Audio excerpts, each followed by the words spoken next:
So as Justin said, I work for the Jewish agency at the missions unit, but I have many hats, and I also help immigrants from Ethiopia to be absorbed in Israel.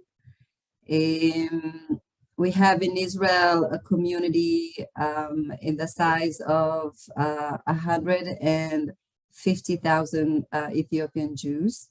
저스틴께서 소개해 주신 것처럼 제가 미션 매니저로 섬기고 있음과 동시에 또한 에티오피아 이민자들이 이스라엘에 정착할 수 있도록 역할을 하고 있습니다. 특별히 이스라엘 내에는 지금 약 15만 명의 에티오피아 유대인들이 살고 있습니다. And out of that number, the Jewish agency helped more than 95,000 people to make Aliyah. The rest of them were born here in Israel. 이외에도 지금 주이시 에이전시가 9만 5천 명의 유대인들을 에티오피아로부터 데려오기 위해서 역할을 하고 있습니다. The story of the Ethiopian Jewish community goes back in time into the ancient biblical times 2,500 years ago. 이티오피아 유대인에 대한 역사는 고대 성경의 역사로 거슬러 올라가는데 약 2,500년 전으로 거슬러 올라갑니다. So we are talking about the exile of first temple that was in Jerusalem, the times of King Solomon. 그래서 솔로몬 시대 때 제1성전이 존재했을 때입니다. Community in Ethiopia was sometimes very strong and stable, and in some other times it been prosecuted for being Jewish, and they had to live in separated villages to keep their Jewish identity, to be loyal to their history and their roots. 역사 가운데 에티오피아에 있는 유대인 공동체가 튼튼하고 또 안정적인 시기를 누렸을 때도 있지만 또 어떤 시기에는 나라로부터 핍박을 받고 그들이 유대인이란 이유로 격리되어지는 그런 시간도 가졌습니다. 그래서 유대인 공동체가 그들의 유대인으로서의 정체성을 지키기 위해서 많은 순환을 겪어왔습니다. If you travel even today to Ethiopia, most of the Ethiopian people believe that they are descendants of the connection between King Solomon and the Queen of Saba. So all of them see themselves, even non-Jews, as connected to the Jewish people, the ancient era. 여러분께서 에티오피아에 한번 여행을 가신다면 아시겠지만 유대인이 아닌 사람들까지 대부분의 에티오피아 사람들이 자신들이 과거에 솔로몬 왕과 또 시바 여왕 사이의 관계 속에 자신들도 연관이 되어 있다고 믿고 있습니다. In more recent research, there is more evidence that the Ethiopian Jewish community is related to the Dan tribe, that when the 10 tribes were evacuated from Israel and they were disappearing into the four corners of the world, one tribe went to Egypt and then along the Blue Nile end up in the north part of Ethiopia. 심지어 최근에 이루어지고 있는 조사 결과에 따르면 어떠한 증거가 있는데 바로 에티오피아 유대인 공동체가 이스라엘의 잃어버린 10지파에 해당한다고 하는 것입니다. 이스라엘에서 그 유대인 지파들이 흩어지면서 사방으로 흩어졌는데 그중 한 지파가 이집트로 가게 되었고 지금에 이르러서는 북부 에티오피아 지역까지 미치게 되었다는 것입니다. So our leaders, the spiritual leaders, the Gesim, they told us that the same path that brought us to Ethiopia will be the same path to take us back to Jerusalem. So they kept staying in those areas around the Lake Tana, which is the end of the Blue Nile, because we knew that when time will arrive, when God will give us the sign, we'll go back in our tracks back to Jerusalem. 그래서 에티오피아 유대인의 영적인 리더인 캐심이 이렇게 이야기를 하는데 에티오피아 유대인이 이스라엘로부터 에티오피아까지 오게 된 그 길을 우리가 아직도 보존하고 있어서 마침내 저희가 다시 알리야를 하게 될 때 나일 강가를 따라서 우리가 온 길 그대로 다시 이스라엘로 돌아갈 것이다 라고 그렇게 선포하고 또한 저희가 믿고 있습니다. But for over 2,000 years, even more, 2,500 years, there was no connection almost between the Jewish community in Ethiopia and other Jewish communities around the globe. So we thought we are the last Jewish tribe that is left in the world. And we have this huge task to keep the Jewish faith. And in order to fulfill it, it's our responsibility to keep the tradition upon ourselves every day. 그렇지만 약 2,500년 동안 에티오피아 유대인은 다른 열방 가운데 있는 유대인들과의 연결이 없었습니다. 그래서 에티오피아 유대인이 마지막 남은 유대인이라고 칭해지기도 하는 이유입니다. 저희들은 유대인 공동체로서 유대인으로서의 정체성을 지키고 또 후손들에게 물려져 가는 것을 가장 중요한 임무 중에 하나로 여기고 있습니다. And so the people were very traditional, very loyal to the Torah, the Old Testimony as you call it. But for us, it was the only testimony. And we kept all the deeds that were written there, the 5 holidays that God gave us. And we also added one more special holiday to remind ourselves the agreement between the Jewish people and God, that when he gave the Torah, the book of the people on Mount Sinai. So we did the same thing. Instead of doing that 50 days after Pesach, we added another holiday, 50 days after Yom Kippur.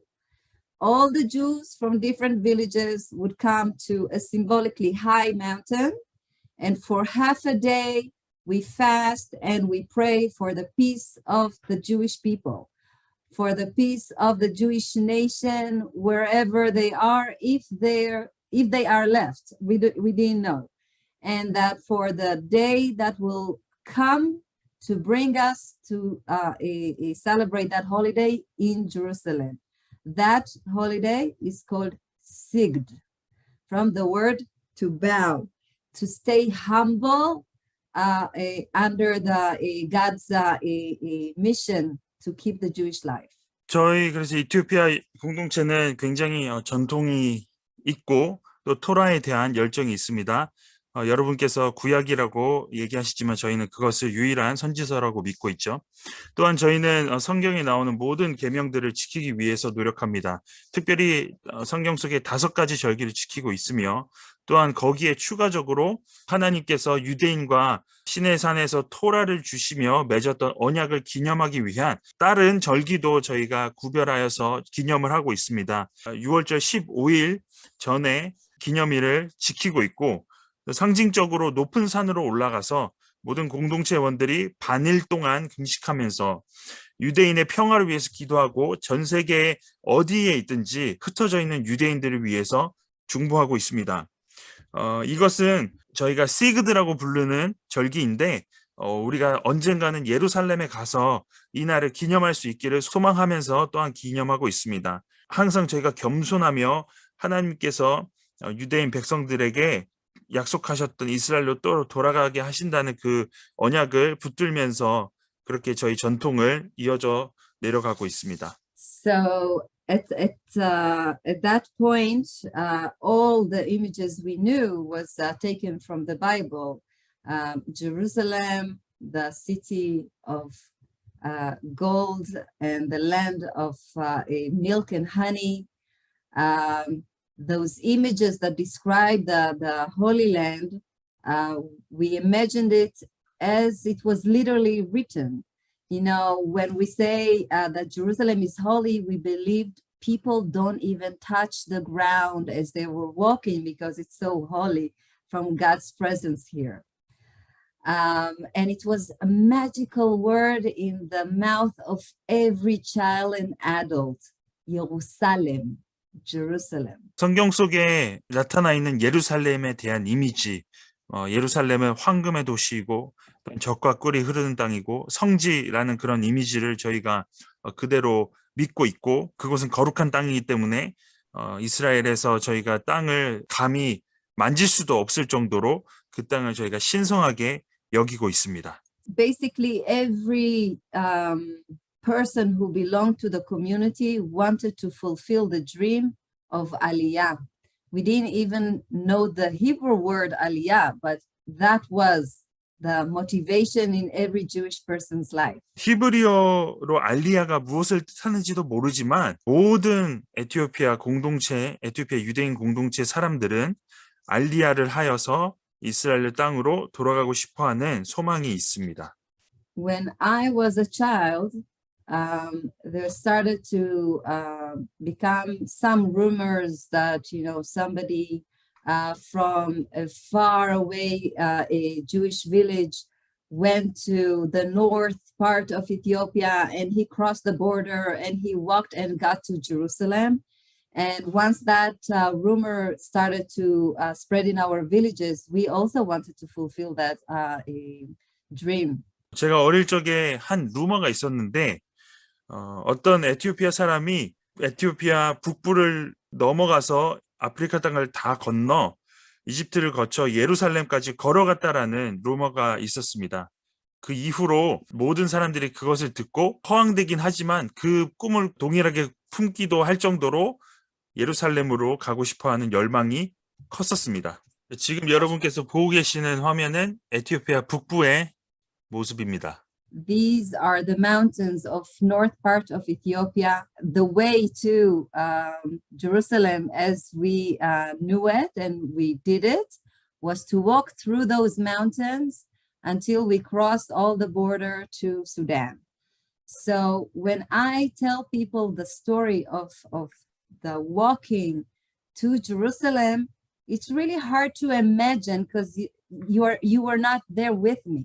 But when I show this kind of a picture, and you can only imagine how it's like to walk at night and hide during the day because it was illegal to leave the country. 이것이 에티오피아 북부의 산지 지형인데 사람들이 여기를 거쳐서 수단의 국경까지 닿았다고 하는 것입니다. 그러면 저희가 이 사진을 볼 때 얼마나 그것이 어려운 일인지 알 수 있습니다. 밤에 또한 그 일을 이루어야 되는데 왜냐하면 에티오피아를 그렇게 벗어나는 것이 불법이기 때문에 낮에는 활동할 수 없기 때문입니다. So one night, my father came home and he said, I have a guide to show us the way to Jerusalem. And tonight, instead of going to sleep, we are going to walk to Jerusalem. So it was very exciting news for me as a 3-year-old kid that never left the village or went outside of the house after sunset. 어떤 날 한 밤에 저희 아버지께서 저희에게 와서 집에 와서 가이드를 준비해 놨다. 그 가이드가 예루살렘까지 길을 인도할 것이다. 그래서 오늘 저희가 자지 않고 예루살렘까지 걸어갈 거다라고 하셨던 적이 있습니다. 저는 그 당시에 3살 된 아이로서 한 번도 마을을 떠나보지 못했고 또한 밤이 되면 마을을 벗어나는 것이 금지가 되었었기 때문에 마을과 제 집을 벗어나보지 않았던 어린 마음으로서 참 그것이 설렜었습니다. My mom, I didn't know that, but I learned it later. She prepared food, dry food that will last for as long as it takes, because we didn't know how long the journey is going to take. And at that night, when we were leaving the village, with both of my parents, my grandmother who came to visit us because my mom was giving birth to a baby. And it was both my parents, my grandmother who was in the village, and the baby brother who was just 6 months old. And as we were leaving the village, a group of 16 teenagers who heard that my father is planning to go to Jerusalem just appeared, and he said, "We are going with you to Jerusalem, to Jerusalem." 나중에 알게 되었는데 또 그때 어머니께서는 얼마나 이 예루살렘까지의 여정이 길어질지 모르기 때문에 건조된 음식을 준비해서 그 여정길 가운데 먹을 수 있도록 준비하셨다는 것을 알게 되었습니다. 또한 그때 막 저희 어머니께서 출산을 하셨을 때여서 6개월 된 동생이 있었고 또한 마을 근처에 살고 계셨던 저희 할머니께서 오셨고, 그래서 엄마와 아버지, 할머니와 6개월 난 동생과 함께 저희가 여정을 떠날 채비를 하려고 이제 막 길을 나섰는데, 저희가 나간다는 소식을 듣고 6명의 10대들이 나타나서 우리도 같이 예루살렘까지 데려가 달라고 했었습니다. So we started a journey of walking. And as I said, we walked only at night through those mountains. My mom was walking barefoot because she preferred selling her shoes and buy food rather than wasting the money on shoes. It was really difficult journey. However, we're so excited and everybody kept quiet. My mom even says that it was a miracle that my brother never cried even once during the dangerous times. It was like God was escorting us on our journey to Jerusalem. 저희가 걷기 시작했습니다. 오직 밤에만 걸을 수 있었고, 심지어 저희 어머니께서는 맨발로 걸어야 됐습니다. 왜냐하면 신발을 팔아서 차라리 식량을 사기를 원하셨기 때문입니다. 그것은 참 어려웠지만 또한 되게 흥미로운 신나는 여정이었습니다. 모두가 침묵을 지키며 여정 가운데 걸어갔고, 어머니께서는 갓 난 6개월의 동생이 한 번도 울지 않았던 것이 하나님의 기적이라고 그렇게 말씀하셨습니다. 그래서 돌아보면 하나님께서 저희를 보호하시면서 친히 에스코트 해주셨던 것이 기억납니다. And then after 12 days and nights, we arrived to Sudan. We got to a refugee camp. There it was still not Jerusalem. And we had to find the signs and to be aware of where we can find the next person who can take us to Jerusalem, because the guide said, I can bring you only to the border of Sudan. I cannot take you any longer. And my father was so disappointed because he was sure that he's going to take us all the way to Jerusalem. 12일에 걸쳐서 수단에 도착하게 되었고, 수단에 있는 유대인 난민 캠프로 가게 되었습니다. 하지만 아직 예루살렘까지의 길은 멀었습니다. 저희가 그곳 수단에서 다음 가이드를 만나야 됐었습니다. 저희 아버지께서는 매우 실망하셨습니다. 왜냐하면 처음에 그 가이드가 자신이 예루살렘까지 안내하겠다고 그렇게 약속을 했었는데, 수단까지만 사실상 데려갈 수 있다고 말을 바꿨기 때문입니다. 그래서 수단에서부터는 예루살렘까지 인도할 다음 가이드를 만나야 됐습니다. And what happened is that we needed to find solution until we have the next a opportunity to go to Jerusalem. We didn't know yet how. So my father, he went to work and protect us from living in the refugee camps. It was very difficult conditions. Many Jews died in the refugee camps while waiting for Aliyah because of hunger, because of different disease. It was very difficult conditions. More than 4,000 people died along the journey of walking from Ethiopia through the mountains and then the deserts of Sudan before making Aliyah. 다음 단계로서 예루살렘까지 갈 방법을 찾기 위해서 저희 아버지가 일을 하셔야 됐고, 또 난민촌에서 생활하고 있는 저희 가족을 보호하셨어야 됐습니다. 난민촌에서의 생활은 굉장히 열악했습니다. 많은 질병이 맴돌았고, 많은 유대인이 알리야를 기다리면서 정착촌에서 죽어갔습니다. 약 4,000명의 사람들이 에티오피아를 떠나서 산지를 넘어 수단의 사막까지 오는 그 여정 가운데 약 4,000명의 사람이 사망했습니다. And while we were living in Sudan, we had to hide our Jewish identity.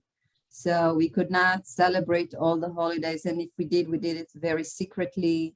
And we only hoped for and prayed for the day that will, leave that. In our experiences, it was almost as a cursed place on earth. 수단을 떠나면서 저희가 유대인으로서의 정체성을 숨겨야 됐습니다. 그래서 유대 절기와 전통을 지키는 것도 비밀리에 행했어야 됩니다. 저희 유대인으로서의 관점에 의하면 수단의 그 땅은 저희에게 있어서 가장 저주받은 땅이었습니다.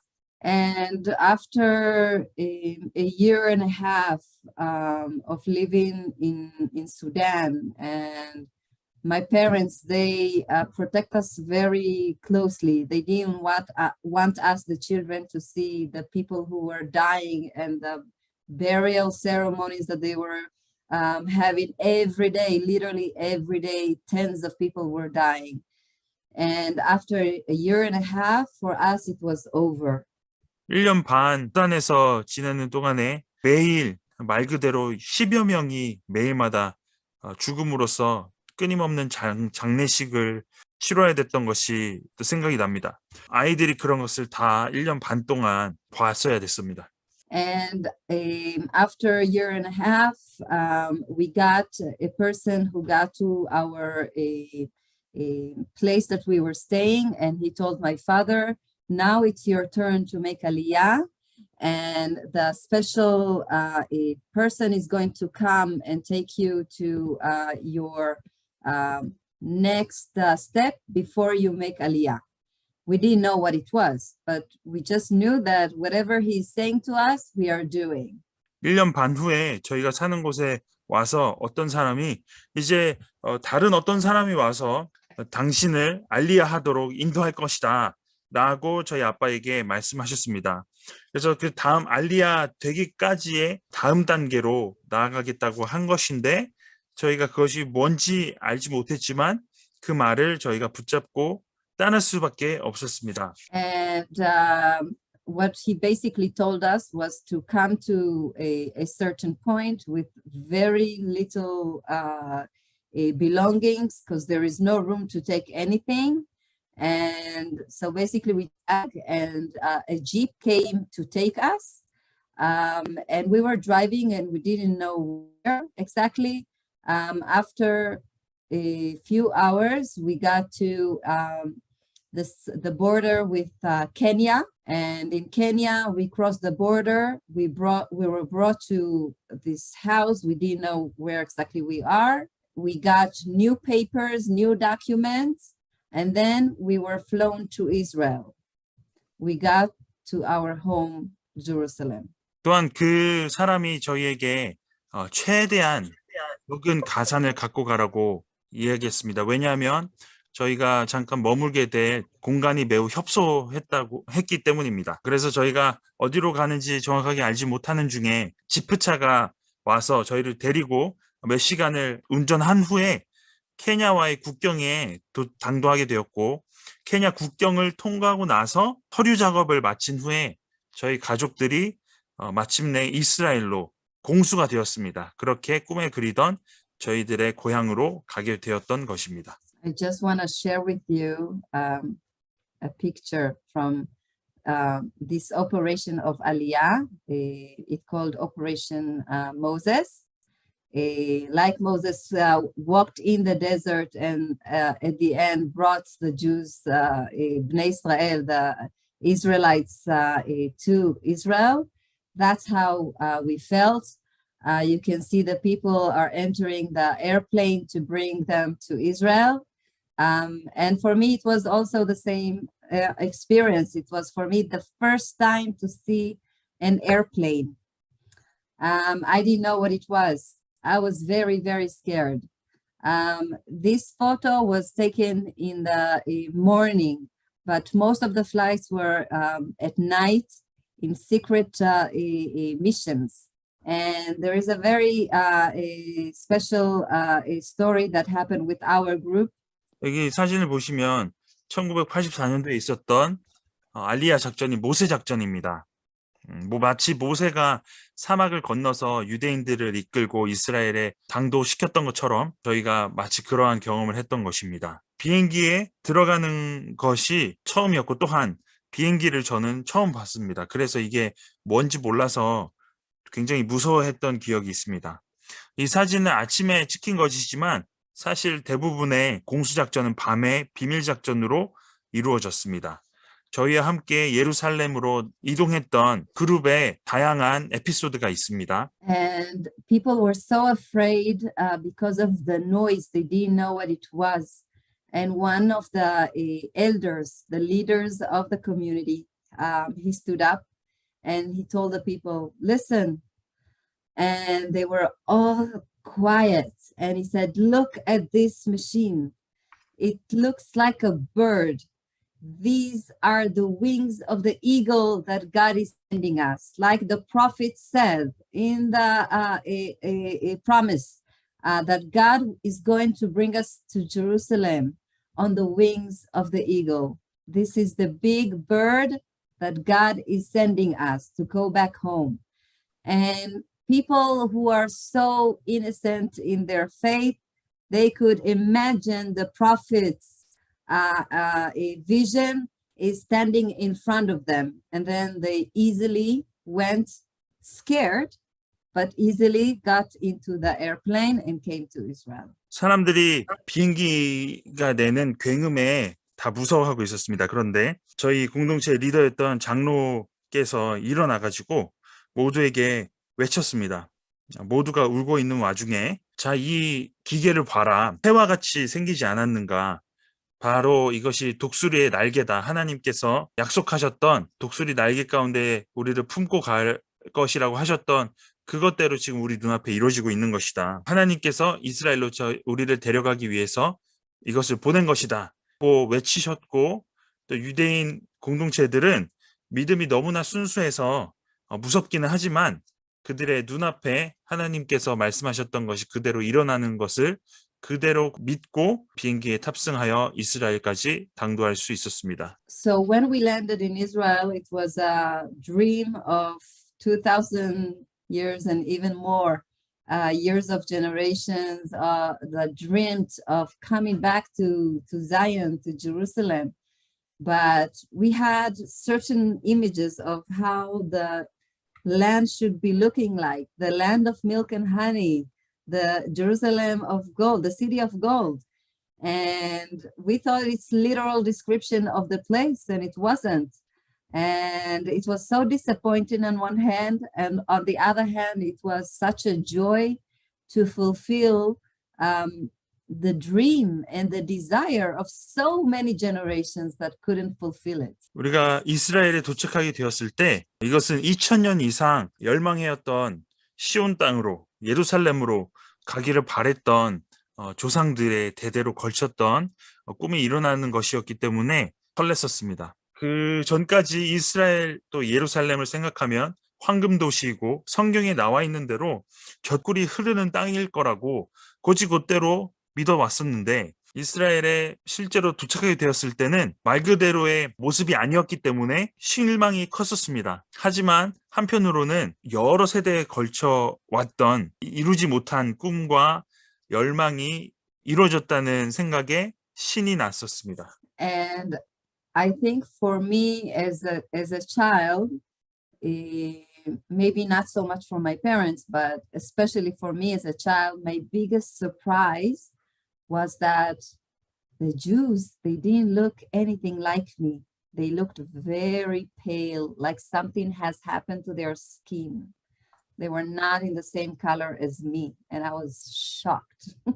저희 부모님께서 어떻게 생각하실지 모르지만 당시 아이였던 제 개인적으로는 굉장히 놀랐던 것이 유대인들이 전혀 저희와 같이 생기지 않았었다는 것입니다.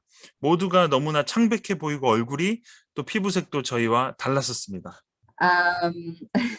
And then I went to the school system, the kindergarten, and we were learning about the diaspora, the Jewish diaspora that got to every possible country around the globe.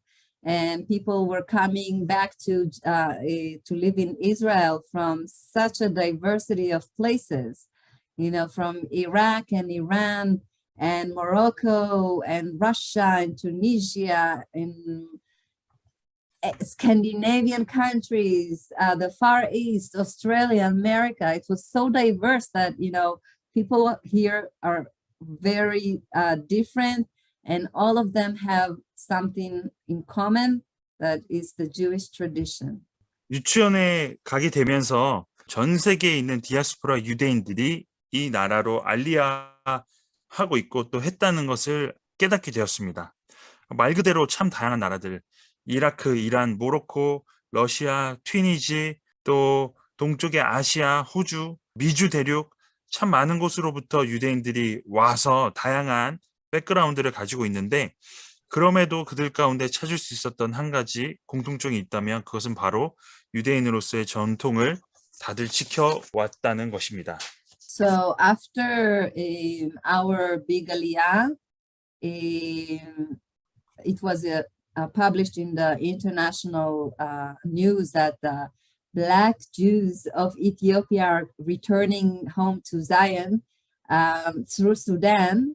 The Sudanese didn't like this news to be public out there, and because they are part of the Muslim League, the Arab League, so they closed that gate, and the Israeli government and the Jewish agency had to think of the alternative solutions, but it was very difficult at those years.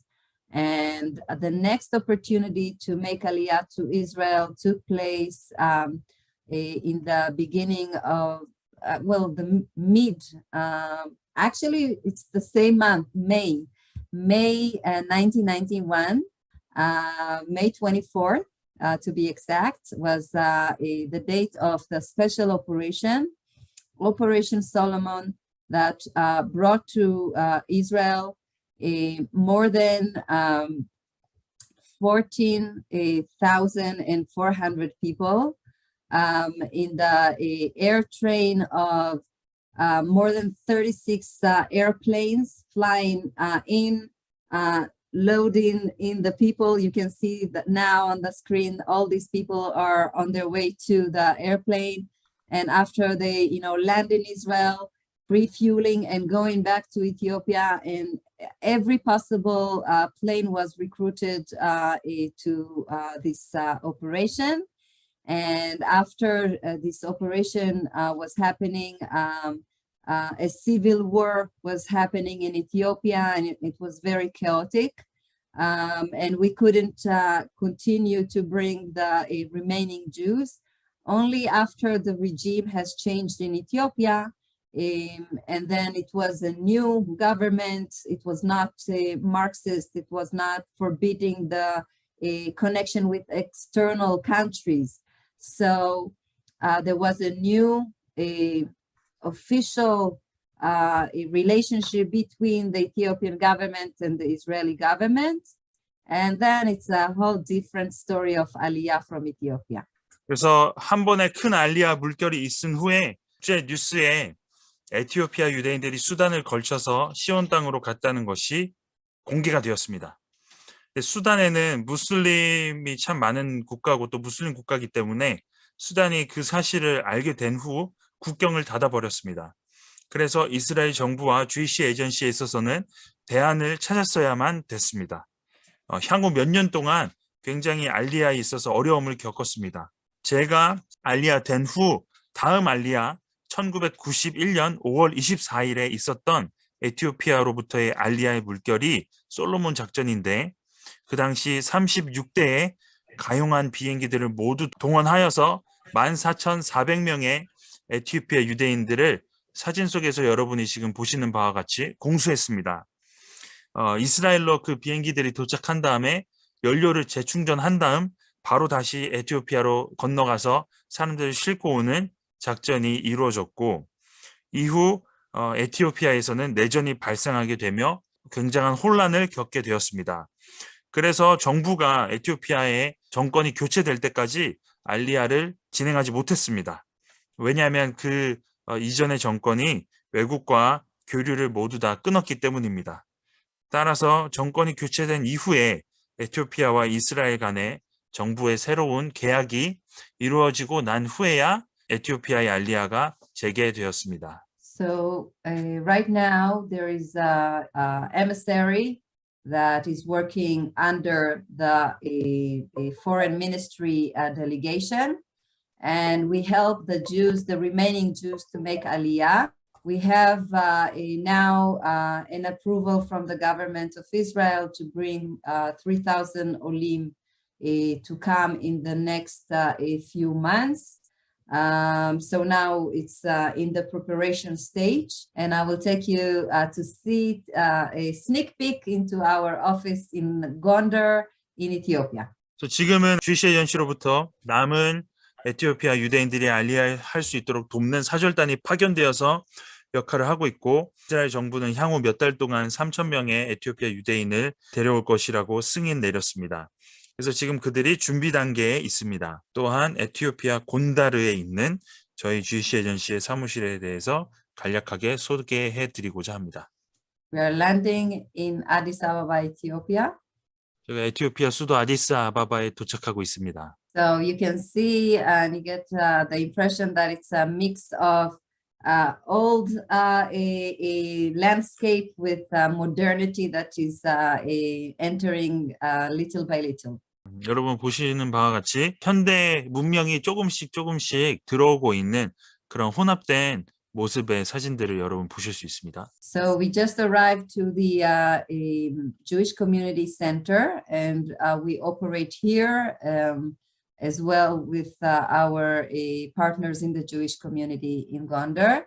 So the Jewish community there called Hatikva, the Hope Community. 여기가 유대인 공동체 회관이고, 이 회관을 하티크바, 소망이라고 부르고 있습니다. So I invite you to enter the center, the center of community.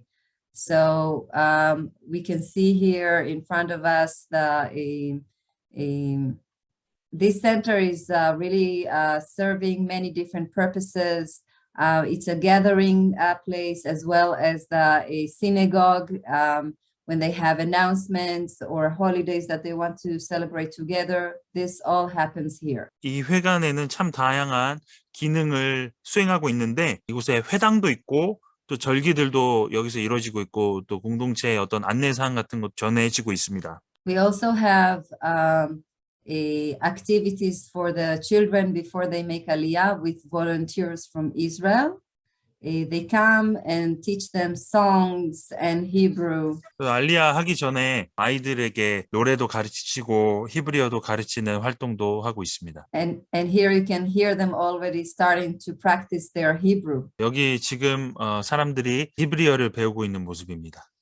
We also have a feeding program to help pregnant women and children until the age of 5. Because we found that malnutrition is one of the biggest challenges with the Aliyah from Ethiopia because of the poverty of the country. 저희가 하고 있는 중요한 사업 중에 하나는 또한 급식입니다. 임산부와 5세 이하의 영아들에게 급식을 제공하고 있는데, 왜냐하면 알리야 하는 데 있어서 가장 큰 난관이 가난으로 인한 영양 실조라고 저희가 확인했기 때문입니다. 여기 보시면 이제 누가 유대인이고 아닌지를 이제 구별하는 차트들을 저희가 확인하고 있고, 또 아디스아바바와 곤다르에 있는 유대인들이 누구인지 확인도 하고 대조하는 작업, 또 이미 이스라엘에 있는 친척들이 있는 사람들, 그래서 친척이 알리야 신청을 이제 대신 요청한 뭐 그런 경우들, 이스라엘 내무부에서 가지고 있는 정보와 곤다르 현지에서 갖고 있는 정보들을 대조하는, 그래서 누가 유대인인지 아닌지를 판별하는 그런 작업을 하고 있습니다. 지난주가 바로 홀로코스트 기념일이었습니다. 아프리카 유대인 중에서는 그때 당시에 어느 정도 피해가 있었는지, 또 이디오피안 주들은 2차 세계대전 당시에 어떻게 어느 정도의 피해가 있었는지 말씀해 주시면 감사하겠습니다. During the Holocaust, it was very interesting times. In Ethiopia, there was an Ethiopian, not Ethiopian, Italian a regime that was trying to control the country. And as you know, Mussolini was collaborating with the Nazi regime. However, the people of Ethiopia were resisting the presence of the Italians. And so it happened that the people of the land were really kicking out and fighting the Italians out of the borders of Ethiopia, but before that, the Mussolini delivered a message that he wants to kill all the Jews who lived in Ethiopia. And they got to only one village, and they gathered all the spiritual leaders, and the entire village was wiped out. It was not more than 100 people, but it was for us a very big loss because we were not such a huge community to begin with.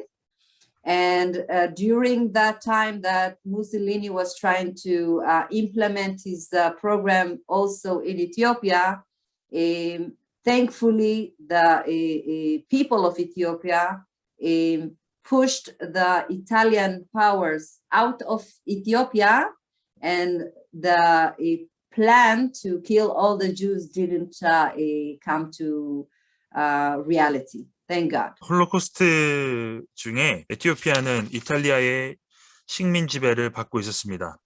그 당시 이탈리아의 지도자 무솔리니는 아시다시피 나치와 함께 연맹을 이루어서 전 세계를 장악하고자 했었죠. 하지만 이탈리아 정부를 이탈리아의 그 식민 통치로부터 벗어나고자 하는 저항이 에티오피아 내에서 굉장히 거셌었습니다. 무솔리니는 에티오피아에 있는 모든 유대인들을 죽일 것이라고 그렇게 이야기를 했었는데, 실제로도 100명 이하이지만 한 유대인 공동체가 모두 이탈리아 군에 의해서 사라지게 되는 그런 아픔도 겪었습니다. 하지만 에티오피아 사람들의 거센 저항 끝에 무솔리니가 에티오피아 땅을 지배하고 완전히 장악하려고 하는 자신의 계획을 펼치지 못했고, 에티오피아에서도 이탈리아 군이 쫓겨나게 되었습니다. 그래서 유대인을 전멸하고자 했던 계획이 실패하게 되었습니다. 크리스찬 대표로서 귀한 일을 감당하고 있는데, 우리 열방에 있는 크리스찬들이, 열방에 있는 교회들이 이 마지막 때 어떻게 해야 이스라엘을 깨닫고 하나님의 뜻을 우리가 이루어 드릴 수 있을까, 좀 우리 한국 성도들한테 도전해 주시면 감사하겠습니다.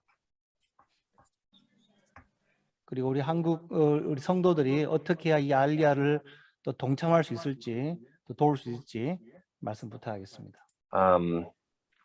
And over again, the Bible speaks of God returning the Jewish people to the land of Israel. The prophets speak of it in Jeremiah and Ezekiel and Isaiah again and again and again.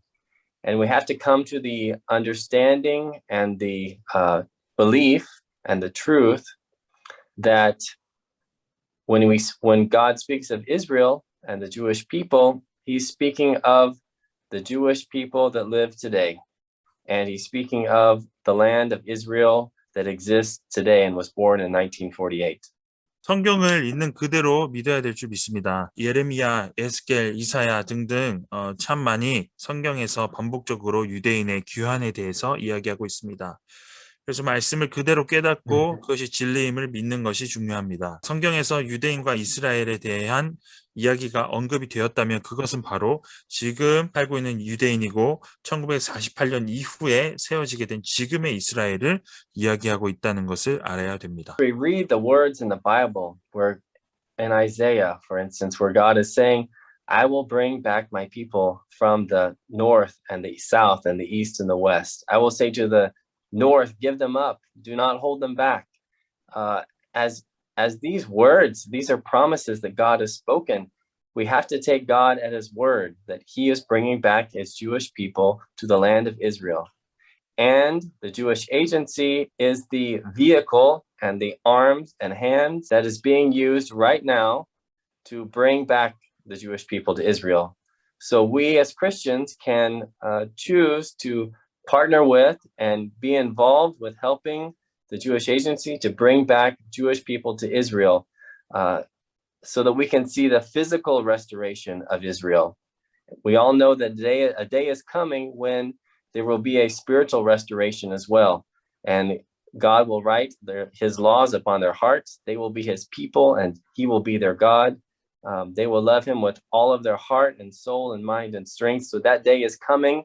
But until that day, we have work to do. 성경의 말씀 가운데 이사야를 예로 들자면 내 백성을 북쪽에서 남쪽에서 동쪽에서 서쪽에서 데려오라는 말씀이 있습니다. 북쪽을 향하여 백성을 붙들고 있지 말라고 하시는 그런 말씀도 있는데 이것이 하나님의 약속임을 알아야 됩니다. 또 하나님께서 약속하셨다면 그것을 하나님은 또 이행하시는 분이심을 알아야 됩니다. 메시아를 섬기기까지 영적인 회복도 임하게 될 것을 믿습니다.